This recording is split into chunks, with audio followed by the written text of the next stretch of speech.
Alright, welcome back.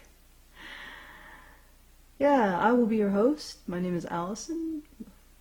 I'm also been called Typhon in my more demonic days. This is a review of Halt and Catch Fire's third episode, first season, High Plains Hardware.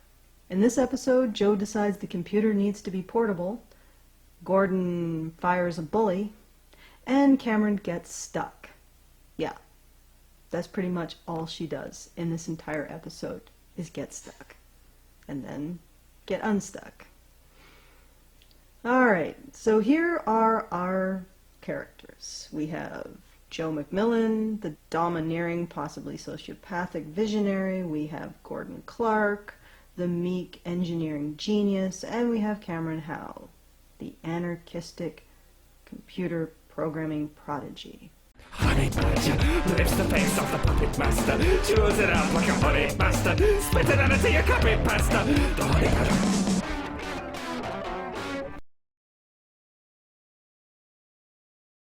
You know I hate to ask, but the friend's electric. Only mine's burned down.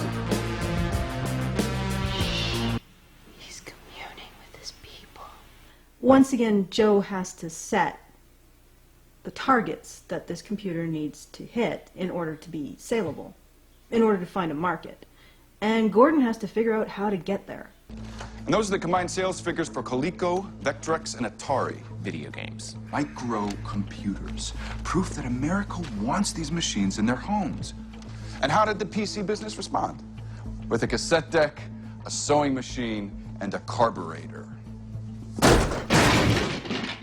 We're not making... He's just a little bit of a showboat, so I can sort of sympathize with Boz standing in the back of the room rolling his eyes. a carburetor. We're making this.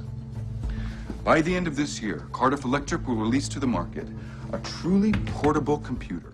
And in this case, Joe is setting some pretty hard targets. It has to be less than 15 pounds, it has to be portable, and it has to fit within the size of a briefcase. Needless to say, Gordon and his engineers are a little skeptical that this is even possible. It's ambitious. You know who was good with screens? Randy. Sure was. Say, where's Randy? Oh, that's right. You fired him. Run out to the parking lot. Maybe you can flag him down. Gordon, Relax. outside. These are the guys you chose. After I let go of 46 people this morning, something I am in no way qualified to do. I'm worried about their attitude. Joe demands positivity and jolly cooperation. Their attitude is based on the laws of physics, which if I were you, I'd bone up on. You're looking at our only engineers with any microprocessor experience at all. They're what's left. So yeah, these are my guys. You are asking for a lot, Joe. But Donna, Gordon's wife, comes to the rescue with an innovative idea to create a layered motherboard. Dad, do you mind if I... No. Then if you rotate these DMA controllers to make room, you can... And Gordon proposes this to the engineers. We can make this work. If we actually split the motherboard and then layer one half on top of the other. Initially, the engineers are into the idea. Run the jumpers vertically. So you're doubling the amount of chips on each half. Yeah. Interesting.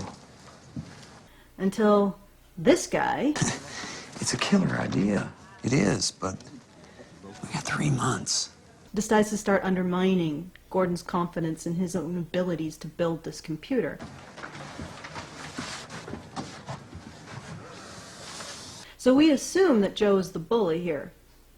But is he? When I first watched this, I was struck by the fact that this doesn't play out the usual way that the bullying arc plays out.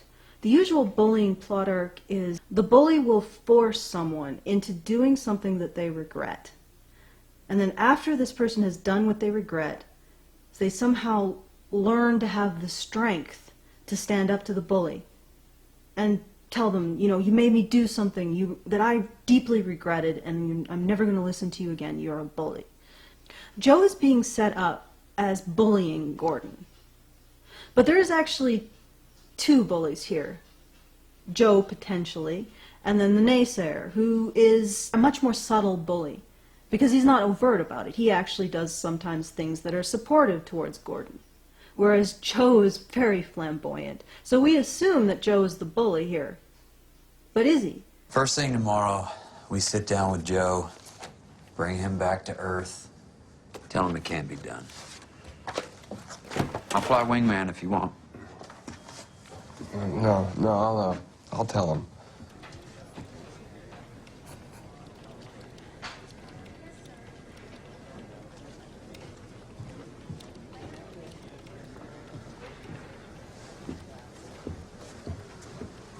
Joe has bullied Gordon to not take easy outs and actually have faith in his own abilities, and he fires the naysayer.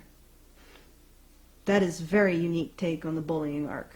I mean, I told Vicky, they have got to trim those branches. How are you supposed to see cross traffic when the sidewalk's a damn jungle? Fired.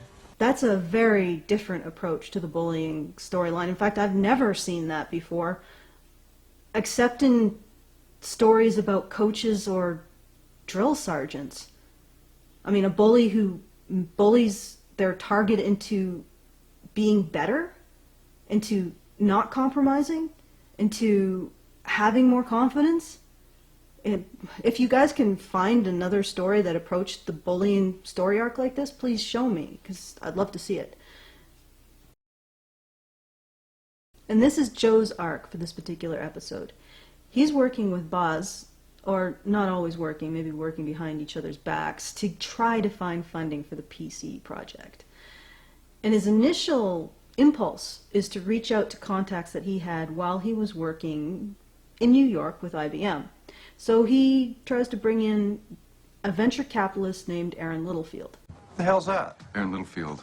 Aaron Littlefield Venture Capital. Venture capital. Hell, I remember when it was still called money. Give him 5 minutes. Just flew in from New York. Now, Aaron Littlefield wants to have control over the finances of Cardiff, and Boz definitely doesn't want to deal with that. We may not have the track record of the balance sheet, but by God, we got heart.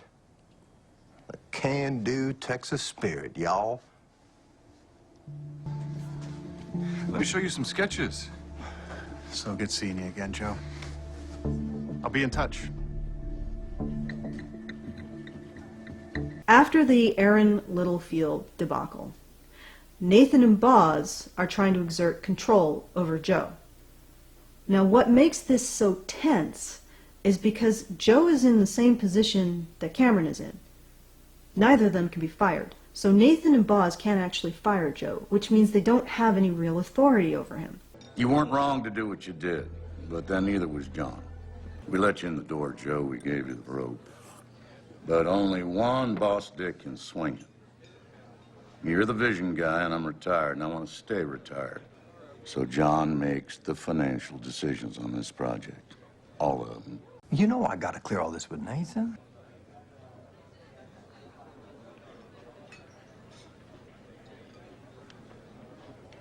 Now, in Cameron's case, in the situation where Joe doesn't have any authority over her, she's used that as license to run roughshod over everything, to humiliate coworkers, to embarrass Joe, to sexually abuse him, to verbally abuse him, and basically act like a petty tyrant. How is Joe going to respond to this situation? He has the same potential latitude that Cameron does. So let's see. Agreed. Good. Unlike Cameron, Joe agrees to their authority, and in fact offers a gesture of submission. Porterhouse, rare. I'll have the same. There is a subtext here that you may not have picked up the first time you watched it. Scotch air and a guest. That's white wine. It's a drink very closely associated with women. Boz has just emasculated Joe. But there's something more to this as well. Maybe Boz found out something when he was doing this. I'm gonna root through your closets, boy. Oh, I'm gonna pull every loose thread. Maybe Boz found a few stray threads in Joe's closet, and this is a threat. If Joe submitted to Boz because of this implicit threat, I find it ironic that the same thing that caused Joe to submit to Boz here is the same thing that allowed Joe to evade Boz's choices later on in this episode. I'm gonna set you up with Louise Rutherford. Joe McMillan. Joe McMillan, Lulu. Joseph. Travis. Joe McMillan here. So, Joseph, where do you hail from? Hudson River Valley. Oh, I adore that area. Travis and I go annually. He ignores the opera I sponsor it. Last season we saw Figaro. The man beside her is either her boy toy or her husband, and his name is Travis, and it's fairly obvious that she treats him with contempt and is probably abusive towards him, which makes a lot of the stuff that happens later very interesting. But I do hate when they try to force that poor boy to marry his own mother. Of course. He owes her money. Like I said, a mouth that should be registered as a lethal weapon. And boy, do we get to see it in full swing this particular dinner party. John, I believe you brought a shark to my table. No, dear, just a deal. Did a little research of my own. I will take 80% of your PC project for $10 million. You know, our projected earnings are many multiples of that. If there's a better deal for you elsewhere, you are welcome to take it. This is insane. Keep your voice down. At that price, we're better off going to the banks or selling to Tandy. All right, let me talk her off the ledge. She'll wrap it in velvet, call it Bonnie Blue, and we won't be able to stop her. Hey, partner, we're already there. Oh, glorious. Dinner served. Joe is not particularly pleased at the prospect of doing business with Lulu. He's going to lose control over the project to her. She can do whatever she wants to the computer if she's funding it. And that's a pretty scary prospect for him. So he attempts to scupper the deal. We're not going to be partners. Why's that? With one of the most beautiful verbal bitch slaps I've ever seen. Because you're a bored, poisonous dilettante with time on our hands and no taste. Two things destroy companies, Miss Rutherford. Mediocrity and making it about yourself. I think you make everything about yourself. That's why you rent your friends and repel everyone else. And in an epic display of not giving a fuck, Lulu one-ups Joe. Boz, we have a deal now. I'll have Barry draw up the papers. There. You see, Joseph, it's not hard. It's just knowing your side of the saddle. Shots fired. But Joe manages to recover and scuppers the deal anyway by doing the exact opposite of not giving a fuck. I'm not going to show this because if you want to find out exactly what he does, you got to watch the show. I don't want to give everything away. We decided on a port.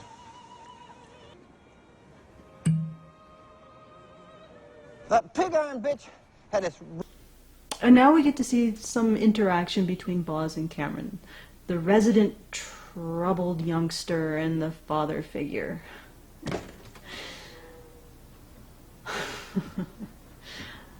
Let's take a look.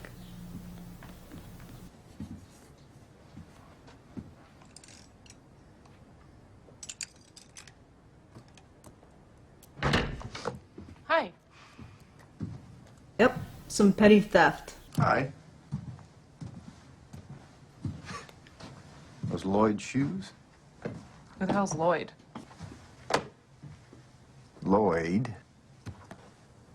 One hell of a bowler. Good Lutheran. 3 kids. I had to fire him this morning. You think it's a good idea walking around in dead man's shoes? What is the difference between go to and go sub? Oh, go to executes the next line, and go sub, you need like a return command at the end. That makes no sense to me. Yeah, it's hard at the beginning. Take care of those shoes. Now we see an interesting subversion of the father figure plot arc. Most father figure plot arcs, if the father figure says, now take care of those shoes, you better believe that the troubled youngster is going to take really good care of those shoes. So I bet Cameron, having struck up a tentative emotional connection with Boz, is really going to value those shoes. Take care of those shoes.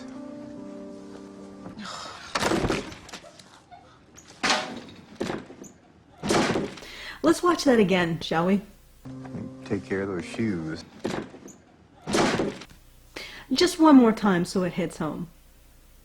Take care of those shoes. Take care of those shoes, trash!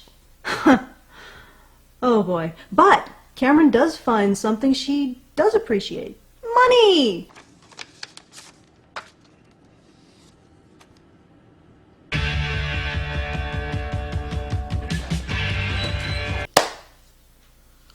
What a lovely little spirit she is. Don't worry, folks.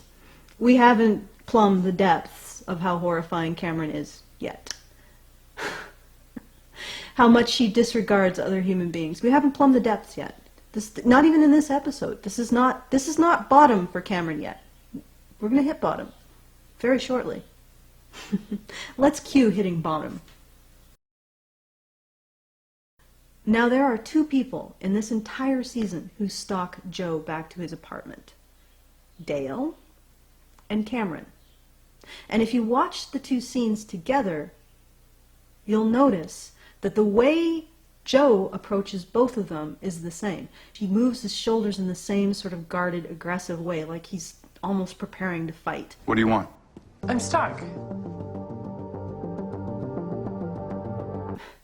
This is when things get really dark. Watch Joe's response.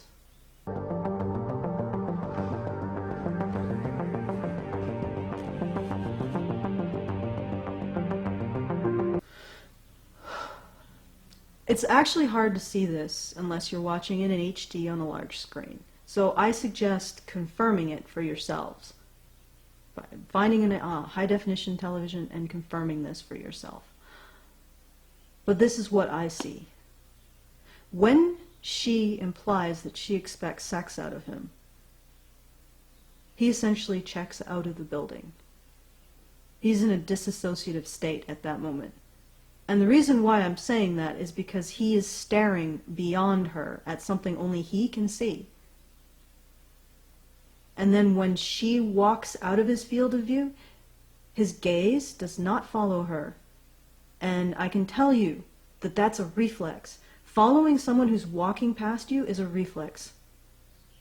If you don't believe me, try it. Have someone walk up, strike a conversation with you, and then walk away. Unless you're consciously watching something else or consciously preventing yourself, the reflex will be to follow them as they leave. He doesn't do that. He's completely outside of the situation. He is in a state of shock, not responding to anything going on around him. And this state of shock is triggered by her expectation of sex. And if that isn't creepy enough, her behavior should chill you to the bone. First of all, let's go over what she doesn't do. She doesn't express any concern for him. Okay, fair enough. It's Cameron. I'm not going to expect concern from her. But even a garden variety average asshole would be at least surprised about someone going into a state of dissociation. Like, they may not express concern, but they, like, ground controlled a major moron. Anybody home? Anyone home? Anyone home? I mean, I'm not expecting concern from Cameron, but maybe a little confusion. No. It's like she's seen this before. In fact, the way her gaze lingers on his face almost implies that this was what she was waiting for, and that she somehow knows that she can trigger it in him. So she turns away from him, and knowing he's in a dissociative state, triggered by her expectation for sex, starts to make herself ready for said sex. What human being in the history of being human does that? I mean, where do you go from there? Somebody is visibly disassociated from their body, and then your immediate next thought is, oh, it's time for sexy times. Like, where do you go with a character like this? Where do you go? What is the...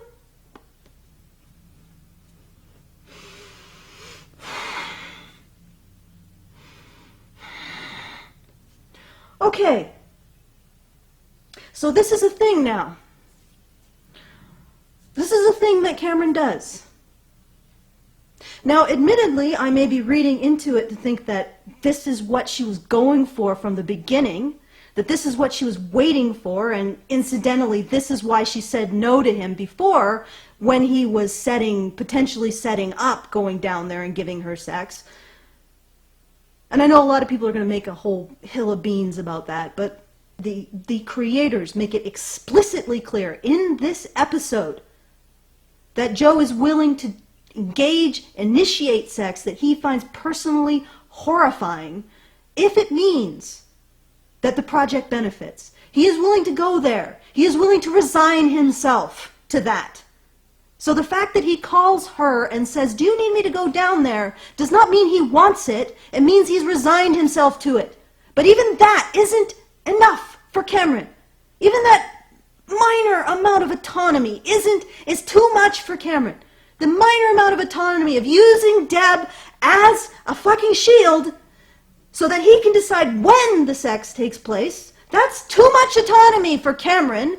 No, she wants to stalk him back to his home, trigger a fugue state in him so that he's on autopilot, so he's just responding to her fucking inputs like a goddamn machine.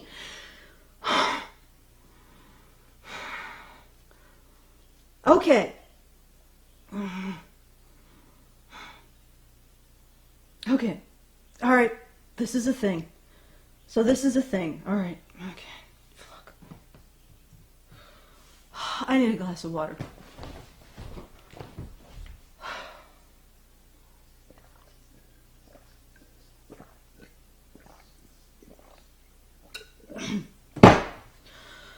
All right. Okay, let's get this done.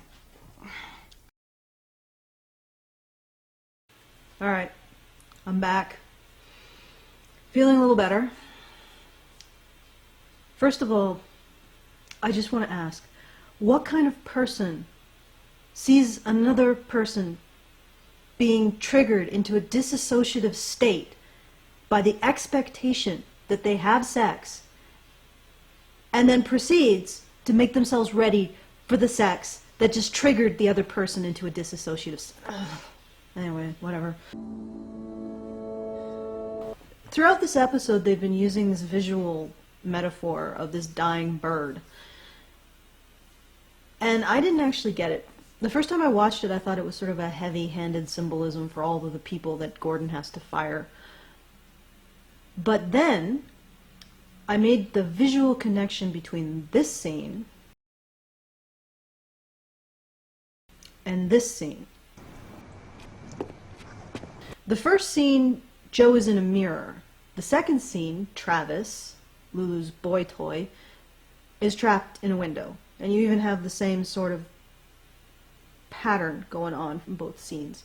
What makes a window deadly to a bird, like the bird currently dying from a broken neck in the Clark's yard, is the fact that it reflects the sky. So it's the fact that a window is also a mirror that makes it deadly. Travis is trapped in the window, Joe is trapped in the mirror. And both are connected. A mirror and window are connected by the dead bird. They're making a statement about the situation both of them are in. Travis is trapped in a loveless, abusive exchange where he's trading sex for a livelihood. Joe is trapped in a loveless, abusive exchange where he's trading sex for a livelihood. And then we have Boz. And now we're starting to fill out the picture in terms of why Boz maybe was leaving Cardiff to coast. Because when he says this... Weren't for your friend Joe, I'd be home right now. He's blaming Joe for being at the office late. Yet, that magazine he's reading, he never really takes it to a computer and uses it to program. He's just reading the mag. You can't read a magazine at home. Seriously. So you're going to blame Joe for this when you can go home with that magazine and read it. There's a reason why you're not going home, Boz, and it has nothing to do with Joe. And the first time I saw this, I picked up instantly that he's got family trouble. So we have three men here.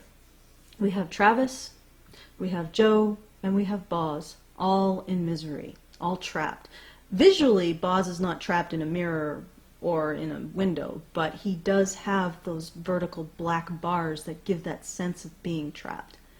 All three of these men are in misery, and all three of these men have been put in misery by a woman.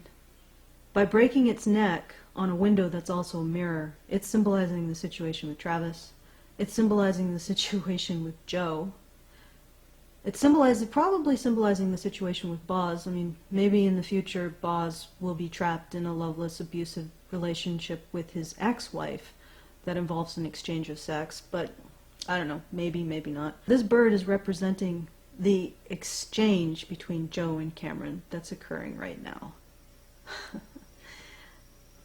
That's not very flattering to Cameron. That so far, the creative team has used a illegal knife and a dying bird covered in ants to symbolize her, I don't want to call it a relationship, the situation she's put Joe in. Not very flattering at all. And then we have the dead bird that needs to be disposed of. And the vet has suggested that they just kill it, that the kindest thing to do would be to kill it. And Gordon comes home and he's essentially just fired several dozen people, and he's gotten into an accident where he has badly injured his head, and he's had to fire one more person during that accident.